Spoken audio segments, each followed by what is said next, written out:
Welcome to Friday Night Baseball on Apple TV Plus, presented by Q Health. From the shadow of the nation's capital, a stunning day for baseball. Game 2 of some division rivalry as well. The New York Mets traveling into D.C. to take on the Nationals, and fans are pouring in for one that you cannot miss. Max Scherzer is returning to Nationals Park for the first time since departing the team, and of course, bringing in that World Series ring, but he'll be facing one of the best hitters in the game in Juan Soto. Guys, this is one that you do not want to miss. And Hannah, for you, you've gotten to cover a lot of Scherzer's career, but he's been prolific. Yeah, he had a lot of career before I came along, but Scherzer is only getting better as he gets older. In his time with the Nationals, he won 2 Cy Young Awards. He has a 3rd, threw 2 no-hitters, and you mentioned that World Series where he was incredible in that performance.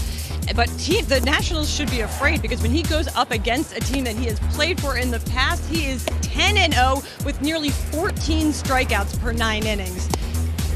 Well, it's certainly been something to watch, and he was dominant, arguing that he wanted to have every single ounce of innings pitched that he could going through that postseason for the Nationals. We got to talk to Buck Showalter a little bit earlier, but, you know, CY, you said that you might have a little bit of competition for Scherzer when he's got to face off with his old buddy Juan Soto. We might have some competition, and that's because Soto's a lock for me for MVP. He's one of those guys, talking to Dave Martinez before the game, he's a guy, when he gets into that box, there's nobody who competes more than he does. I mean, he's a guy who's trying to drive the ball through the middle of the field, leads the league in oppo homers, OPS leaders within the game with some pretty elite guys right there. And when you're a guy who can walk, who can hit for power, who can hit for average, that's how your OPS goes through the roof, and he's one of the best in the game to do that. If you see what he's done, you have to compare him to the most elite players of all time, which is how you see he joins an elite club with Mickey Mantle in there. It's unbelievable when you put Mantle next to Soto, and yet this 23-year-old is doing it. But it's against him tonight as he goes against the veteran, Max Scherzer,